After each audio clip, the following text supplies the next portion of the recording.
Shogun, how to play. Shogun's a game for 3 to 5 players where we play warlords fighting over feudal Japan. Let's cover setup and how to play. So the first thing we'll do is decide which side of the board we'll play on. There's the sun side or the beginner side, and on the other side is the moon side or the advanced side, where it encourages more conflicts because the regions and the provinces are interconnected. Let's take a quick look at the board. The different colored regions or different colored areas represent regions, and within each region are the various provinces. And each province may have a number of different cities, ranging from 1 to 3 cities, that represent the number of buildings that can be built in a province. Any province with the white borders with a special symbol just indicate that they're not used in a 3-player game. So once we decide which side of the board we're playing with, we only include the cards with that symbol. So any cards that are only for the moon side are sorted out of the game. After we've sorted out cards based on the side of the board we're playing, we'll also remove any province cards for these territories if we're playing a 3-player game. If it's a 4 or 5-player game, all province cards for the side of the board will be included.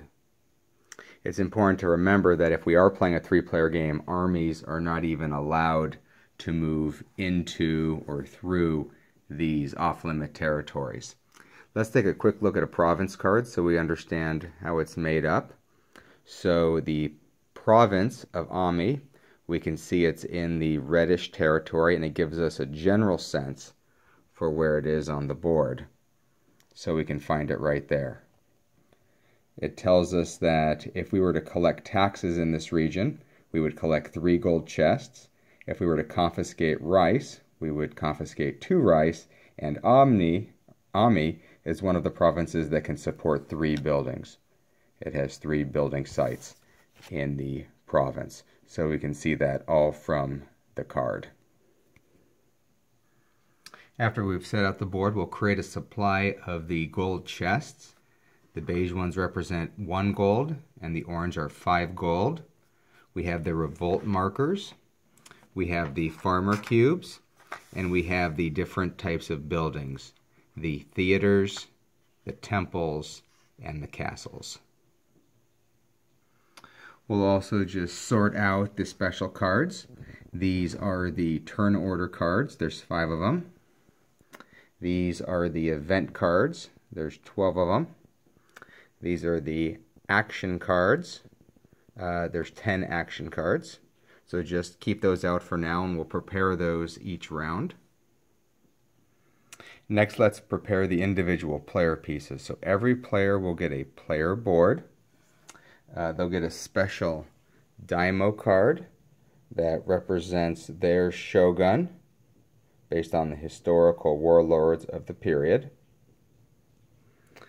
We'll place a marker on 0 on the score track for each player, and a marker at the bottom of the rice collection track. Every player will also get a set of bidding cards that range from 0, 1, 2, 3, and 4. 4 bidding cards. And they'll get a set of gold to start the game based on the player count. This is a 3-player game, so each player in a 3-player game will get 18 gold. So 5, 10, 15, 18. You can see in a different player count, 18 in 3 players. If it was 4 players, each player would get 15 gold. And in a 5-player, each player would only get 12 gold to start the game.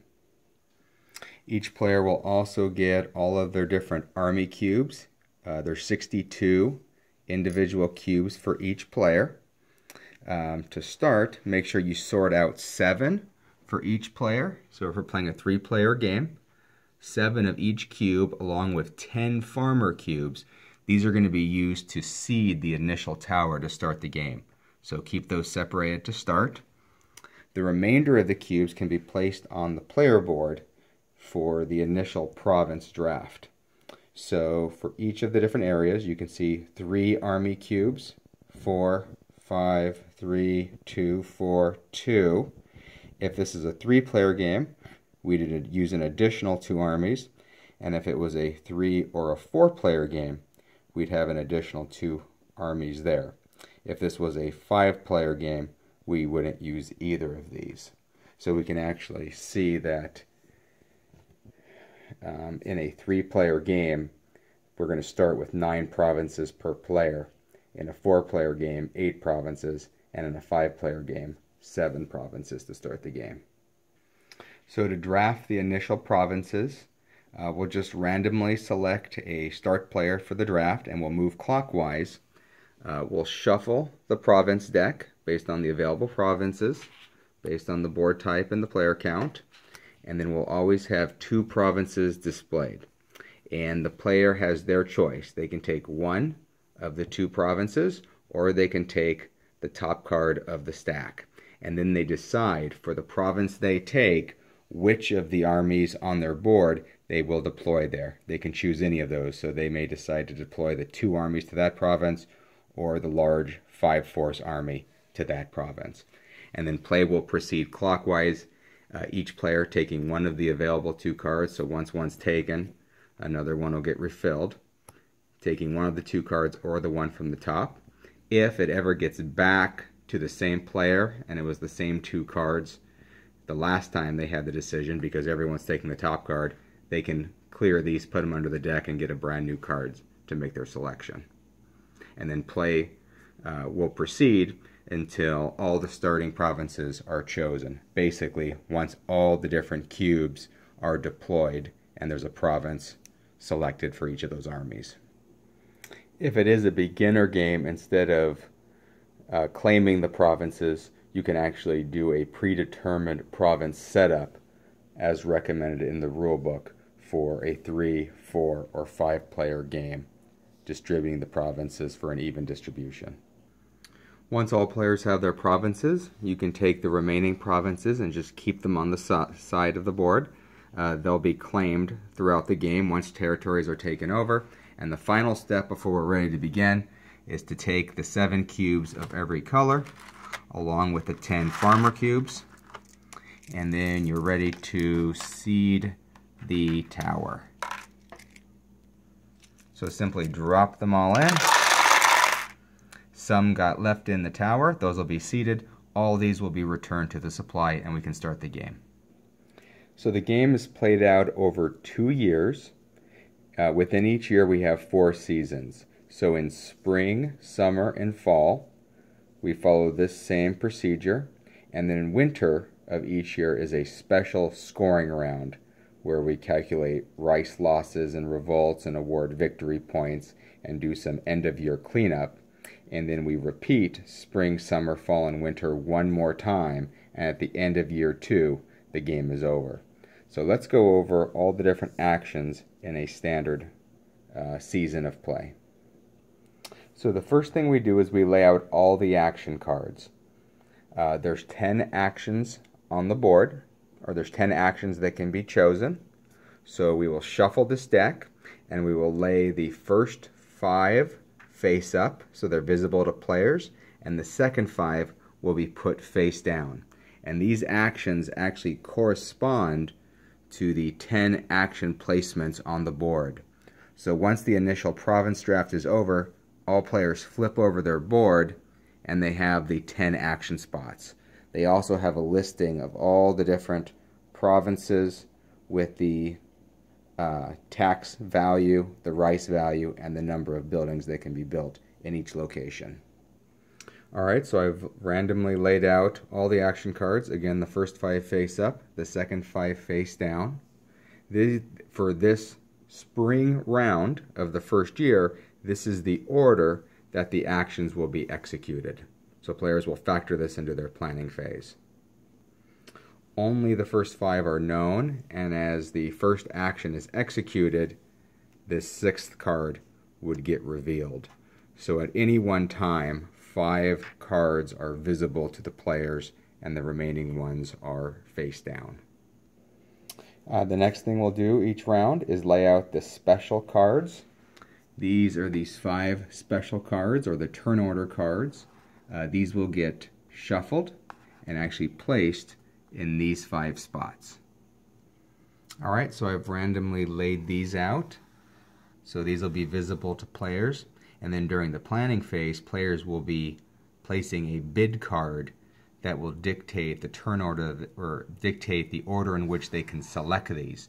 These cards will not only give the player a special power during the season, but will also dictate the order of play for the season. Next, you will actually draw 4 event cards for the season, and these will be visible to all players. They will not know which event will be in play until after their planning is in effect, but they can at least see the different types of events that could come into play, along with the potential rice penalty that will take in effect in winter. So once the special cards are laid out, the action cards are laid out, and the events for the year are laid out, players can now go and plan their actions and bid for turn order. During the planning phase, players are deciding which provinces to take which actions with. So if they decide that they want to take this action, the collect rice action, with this province, that would get placed face down there. Each action can only be associated, obviously, with one province card, and then each province card can only be associated with each action. To start the game in a 3-player game, there's only 9 province cards and there's 10 actions, so one of these 10 actions will not have a province card to start the game. So that's where these bid cards come into place. So these bid cards will be used to actually place a bid for the special power cards, the special cards.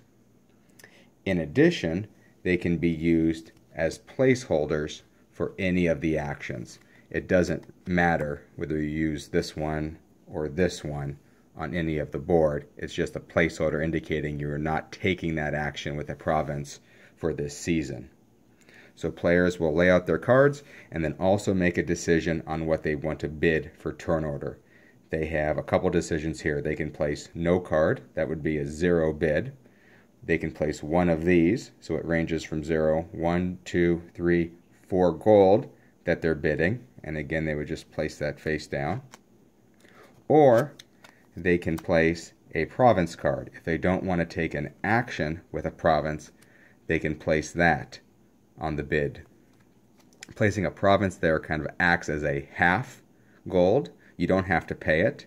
So a province will always beat a bid of 0, but it will always lose to a bid of 1 or higher.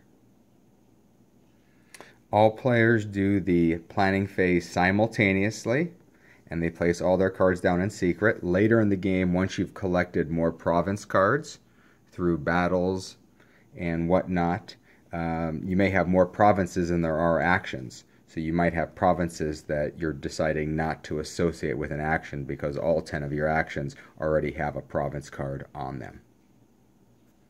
It's important to remember that during planning that if you're able to take the action, you are obligated to take the action. If for whatever reason you can't pay for the action, or it violates one of the rules, or an event prohibits it, then you just simply pass on the action. But if you are able to complete the action, you're obligated to. So once everyone completes their planning phase, the next thing we'll do is we'll take the 4 possible events for the year. We will shuffle these up, and we will reveal one that will be in effect.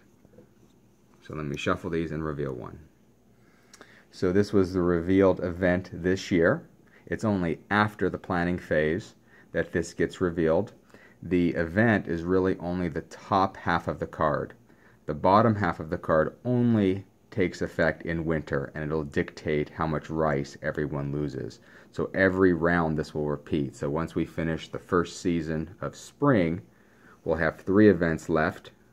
We can obviously leave these face up for the next round, and then after the next round of planning, we'll reshuffle these and put a new event out. After we've completed planning all of our actions and determining the events, we now determine turn order. So all players will reveal their bid card at the same time and then compare the bid amounts.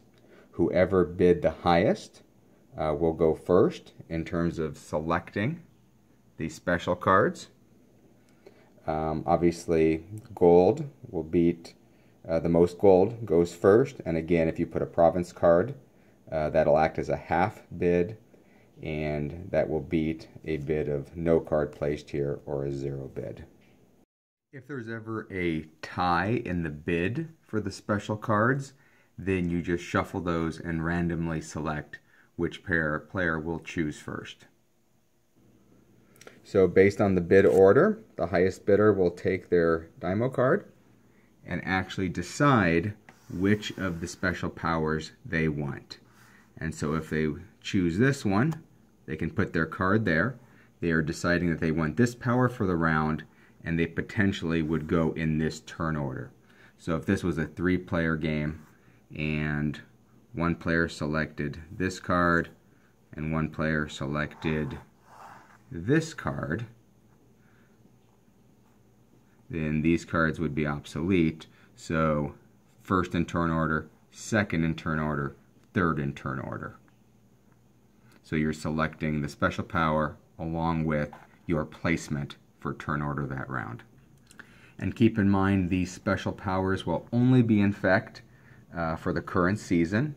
Once spring is over and we start the summer phase, these will get reshuffled and replaced, and based on the bidding for that round, all the players will potentially have a new power and a new turn order placement. Once turn order is selected, now we carry out all the actions, and the actions will be carried out in the sequence that these cards were placed on the board. So the very first action will correspond to this action on the board. So the first in turn order will reveal their card and carry out the action in the affected province, and then the second player in turn order will reveal their card in this spot. You don't reveal your card until it's actually your turn. And then once all players have completed this action, it'll get turned over. We'll reveal this one, so we always have 5 cards revealed, and then the next action will get executed in turn order, and so forth until we've completed all 10 actions. A couple reminders: if you can perform the action, you must. Thematically, the Shogun is sending out orders that are getting executed in the local provinces. Also, the event and the special powers will modify the different actions in play. Keep in mind that the event always gets applied first and then the special power. We're going to cover all the events and special powers, but for example, if the event says you can only collect a maximum of 3 rice, and you decided to select a rice territory, well, here's only 2, but what if we selected a rice territory of 4? Well, this event limited our max output at 3.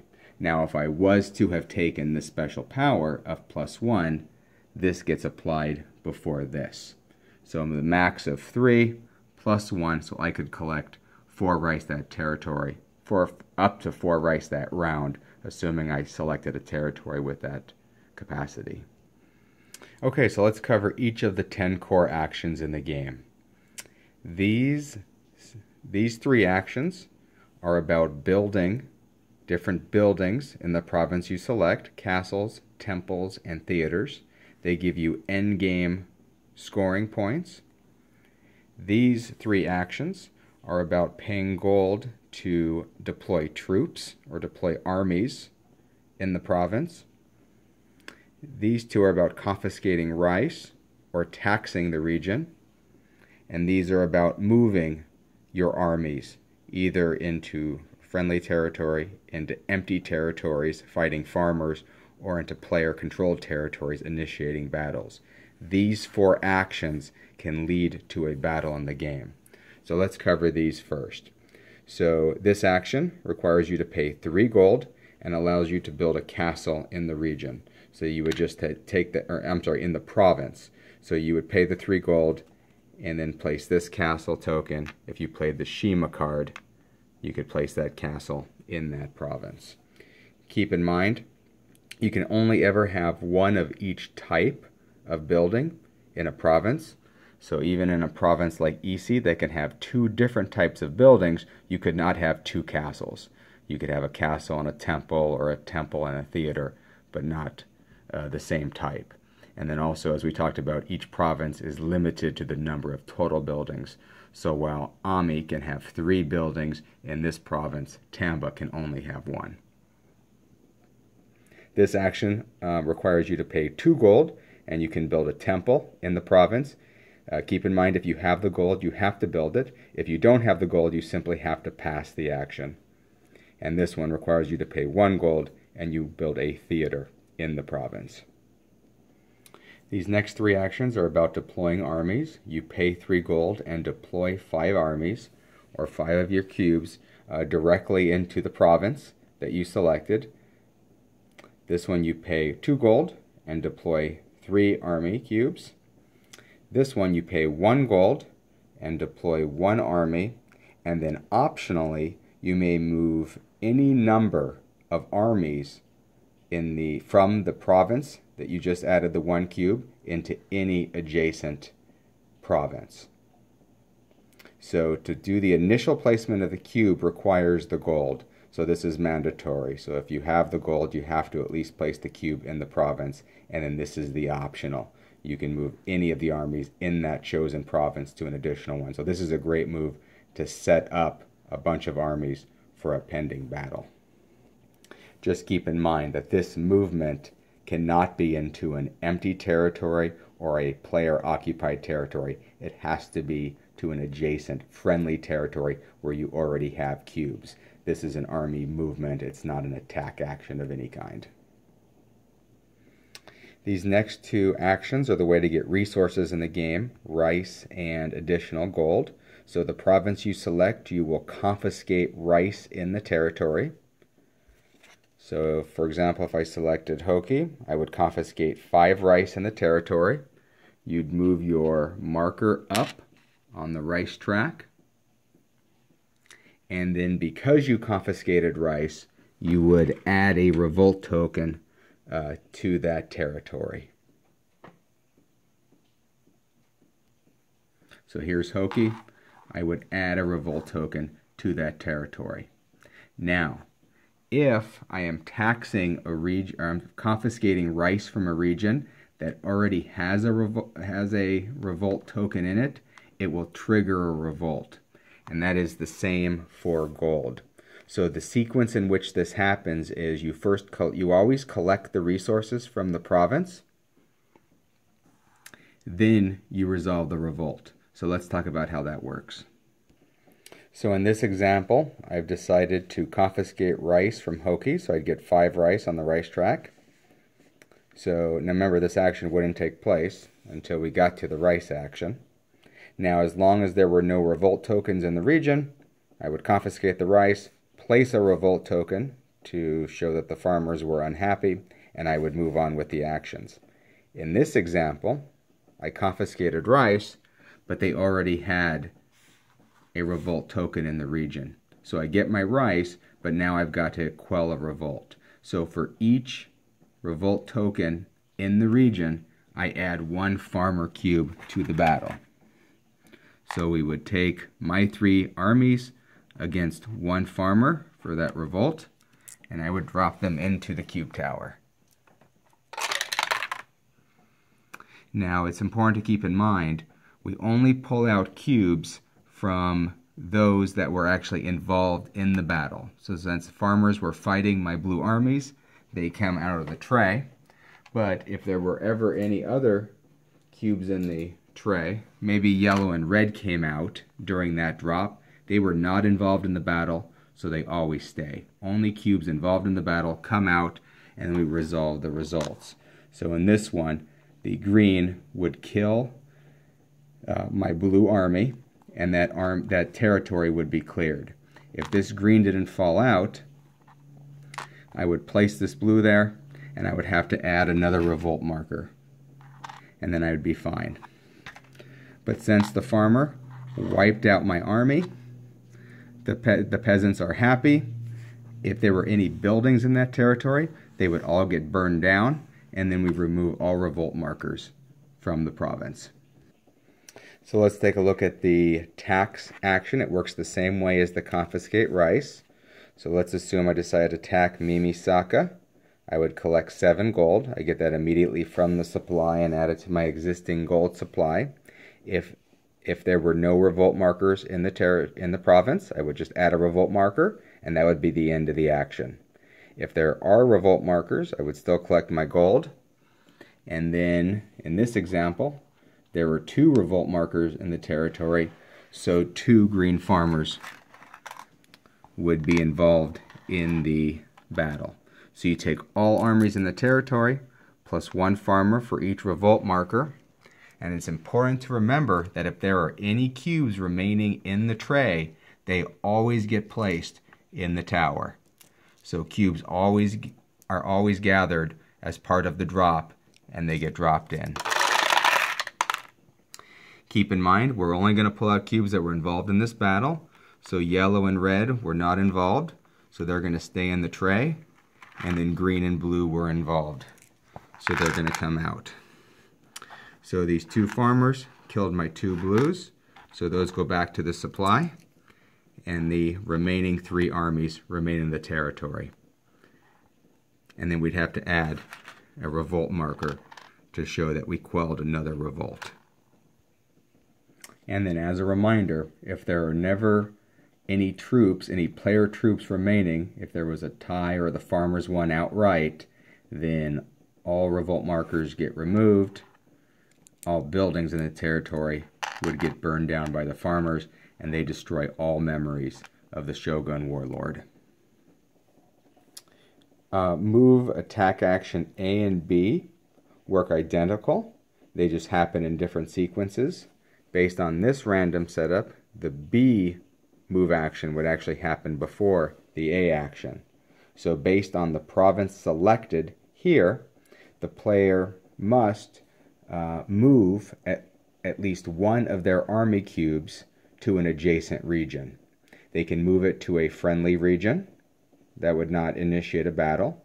They could move it to a player-controlled region, which would institute a battle, or they can move it to a unoccupied territory, which would incur a battle with the local peasants. So let's cover all 3 scenarios. Okay, so let's say this player chose this for the B attack action, and that's the next one getting resolved, and they chose Mikawa. So they go to the Mikawa territory. They've got 3 armies here, so they've got a couple different options. They can move. You always have to leave 1 army in the territory, obviously, because you want to maintain control of the province card, so that's required. You could never move all 3 armies into the adjacent territory. You always have to leave 1 behind. So they have a couple options here. They can move to either of these 2 empty adjacent territories. They can move in and attack in Mino against the yellow player, or they can move in and attack in Owari against the red player.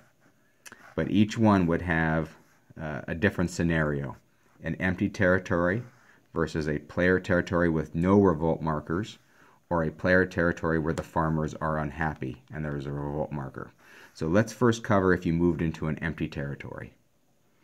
If you move armies into an empty territory, you are fighting against the local peasants. So to represent the farmers in the territory, green cubes are never on the board. So to represent the empty territory, you would add 1 green farmer from the supply to fight against the armies you moved in. And remember, we always take all cubes from the tray.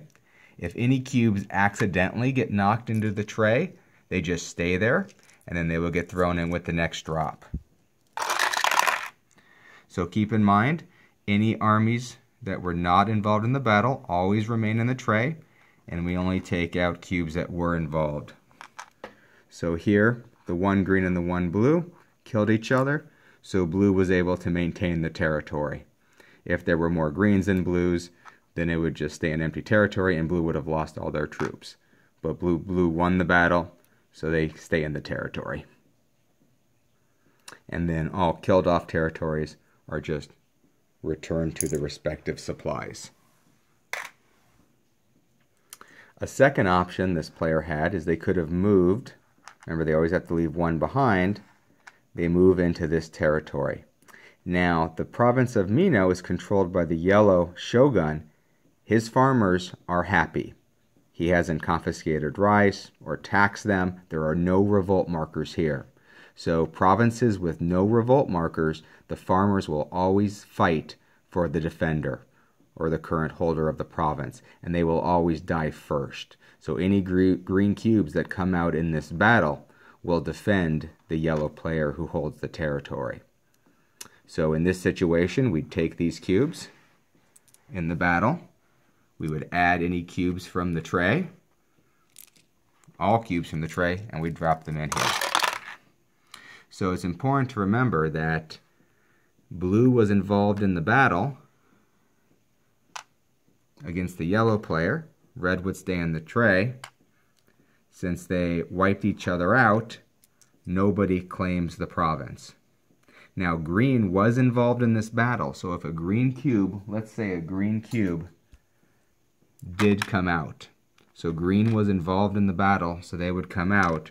Green dies first, so green would kill the blue army, and then yellow would retain the territory. So we'd take those off, and yellow would stay. Okay, one final example. So I've changed a couple things. I've added a lot more armies for this blue player, and I've actually put a castle. Maybe the red player had built a castle in this territory prior. Any armies that take over provinces, the buildings remain. The only time buildings get destroyed if there are no remaining player armies. The farmers rejoice, they burn down all the buildings, and you remove the revolt markers. So let's say this example. So the blue player has to leave one army behind, and they move them all in.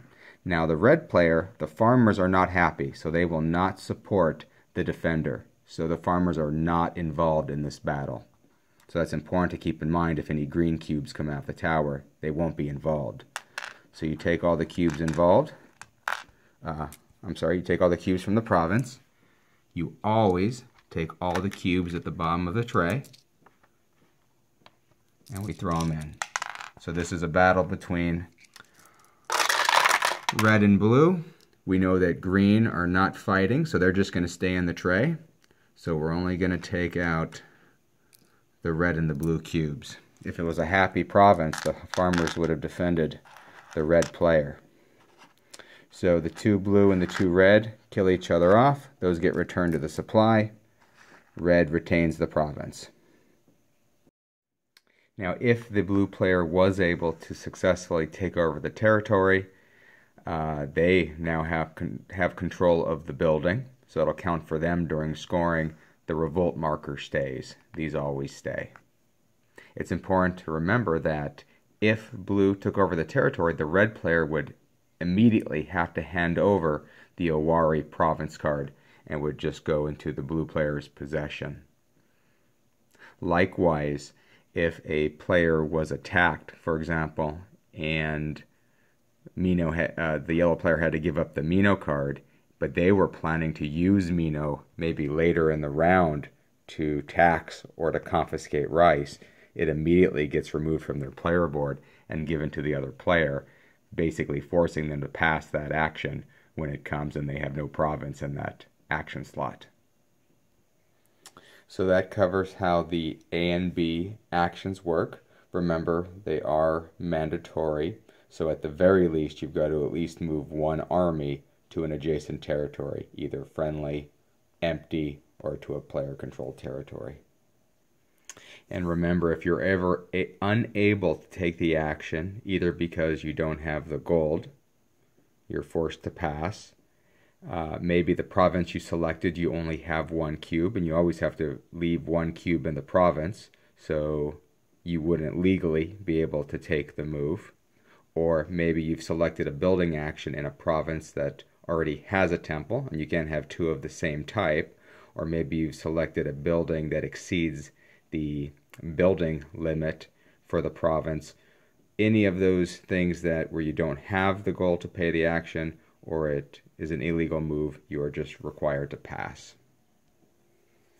So once you've finished carrying out all 10 actions, then basically you repeat this cycle again for summer and fall, and then winter is a special scoring round. Before we cover winter, let's talk about the different special cards and the different events that affect the normal course of play. Okay, here are the 12 different events in the game. Keep in mind, for each of the year, only four event cards will be drawn for each year. And then within the year, it's only spring, summer, and fall that the top half of the card applies. The winter card, the rice penalty, applies only in the winter. So let's take a look at the 12 different types of events.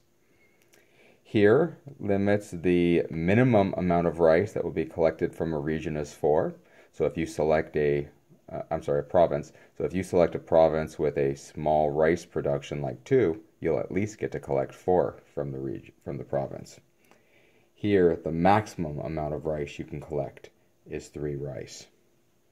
These two are the same. The minimum amount of gold that you'll collect, so it's a very prosperous year, is 6 from the province. Here, the maximum amount of gold is 5. Here, no players are allowed to take the A or B attack action in any province with a temple. Same there, just different rice things for winter. Here, any province where a theater is built that turn, you remove 1 revolt marker if one exists from the province. Same with that card. And then here, any province where an attack is taking place with a castle, the defender gets to add 1 cube to the battle and gets to throw it into the cube tower. And then here, the event is when taking the 3 gold to deploy 5 army or 2 gold to deploy 3 army, you're actually limited. So the 3 gold will only get you 3 cubes instead of 5, and the 2 gold will only get you 2 cubes instead of 3. And the final event type is whenever you're invading an empty, unoccupied territory. Normally you'd throw 1 farmer cube into the tower. Here you throw 2 farmer cubes into the tower. Keep in mind these actions and these actions do not apply to revolts. They just apply to when they prevent a player from initiating an attack in a province with a temple. Revolts can still happen. And if a revolt happens in a region with a castle, this does not apply. It's only if a player is attacked and the defender is in a province with a castle, they get to add an additional cube to the battle. Okay, let's talk about the 5 special turn order cards. So the player with this card would collect an additional rice that year. The player with this card would collect an additional gold. The player with this, whenever they use the A or B attack action, they get to add an additional cube to the battle. So if they use both the A and the B in a round, they can add a cube to each battle. Here, anytime a player is attacked by a player using the A-B attack, they get to add 1 cube for defense in each of those battles. And the player with this one, when they take the 3 gold action, they get to recruit 6 armies instead of the normal 5. Always keep in mind, the event gets applied before the special power. So if the event limits rice, these get applied after that limitation. So for example, if this was the event limiting the number of armies per gold, and this player took this, then this would trump the event card. The special turn order cards get applied after the event cards. Okay, so winter of each year is a special round. It doesn't follow the normal procedure. Basically what we'll do first is we'll determine rice losses for the year. So you'll remember each of the event cards had a rice section. This only applies during winter, so all players would lose the indicated amount of rice, and that would just get deducted from the rice track.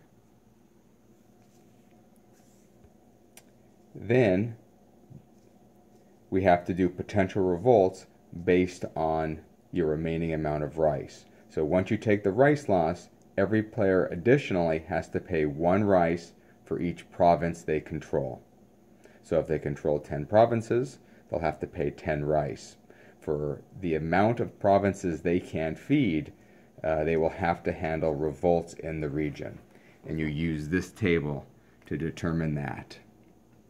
So if a player is unable to feed 1 territory, 1 random province that they control will revolt. You'll basically just shuffle all their province cards and they'll select 1 at random. And then within that province, they'll have to fight 1 farmer token, 1 farmer cube, in addition, 1 per revolt token in the region. So let's say they had 7 unfed territories. They would have 3 random province cards drawn, and they'd have revolts in 3 territories. So for each of those revolts, they'd have to fight 3 farmers plus the number of revolt tokens in the region. It's important to remember that the revolts are executed in the turn order from the last season. So the first player will resolve all their revolts first, and they can choose which provinces will get resolved first. So if they did have 3 provinces revolting, those would get chose randomly, but they could decide in which order to resolve each of those. Once all players have resolved all their revolts, if any provinces are lost, they obviously turn in those province cards. All revolt markers on the board would get removed, so they'd get cleared for the next year. And then all players would reset their rice storage to 0, even if they had remaining rice. The final thing you do for the winter is you do scoring. So all players will receive 1 point for each province they control. They'll receive 1 point for each building they control. And then you score for most castles, temples, and theaters in each of the regions. So the player with the most castles in the region would get 3 points. If there are multiple players that are tied for the most, all tied players would get 1 less, so they'd get 2 each. For each of the regions, the most temples in the region would get 2. If players are tied, they'd all get 1 each. And then most theaters in the region scores 1 point. And if they're tied players for the most, they get 0 points. If it's the end of the second year, you complete scoring, and then the game ends. Most points wins the game. If there's a tie, most gold wins the game. A couple house variants I want to talk about. We play where all the action cards are known to increase the strategic planning during the planning phase.